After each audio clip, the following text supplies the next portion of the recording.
Following President-elect Trump's meeting with Canadian Prime Minister Justin Trudeau, the province of Alberta is taking the initiative to improve its relationship with its biggest ally, the United States, and secure its southern border.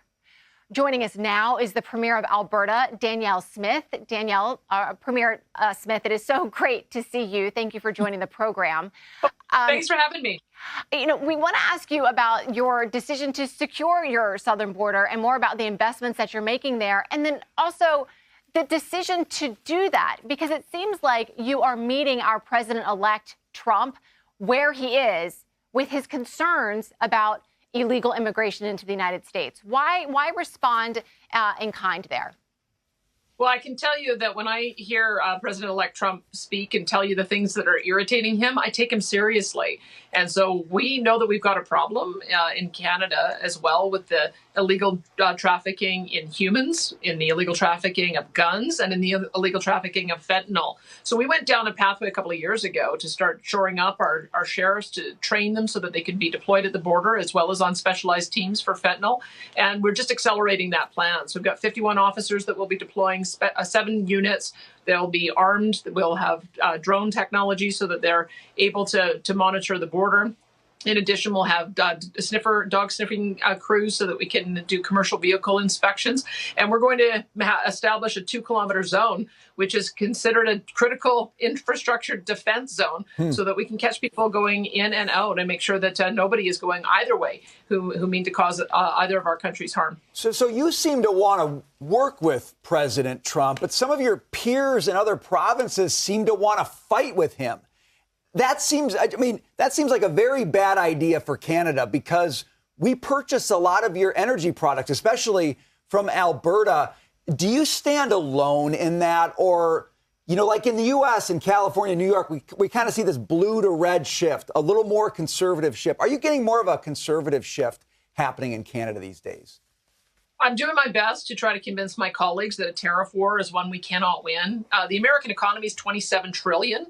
The Alberta or the Canadian economy is about $2.7 trillion. And so the amount of goods that cross the border, it hurts us far more to have tariffs on incoming products and outgoing products than it does the U.S. And so we're trying to talk in terms of American interests. We know there's a lot of energy that comes down to the U.S. It means you have cheaper gasoline. We calculate a 25% tariff would increase the cost of your gasoline by $1 a gallon. We also on the East Coast have a lot of electricity that comes down. That will increase your power prices if it goes up 25%. Auto parts go back and forth across our border about 6 or 7 times. And so it'll just increase the cost of cars. And so we've got such a positive relationship, an integrated economy. We both benefit from it. And so let's address the issues that are irritants, and then maybe we can talk about a more constructive trade relationship. We don't want to end this conversation without talking about Kevin O'Leary. We had him on at the top of the program. He actually was singing your praises live on this air about an investment that he's able to make in your region to help build a data center.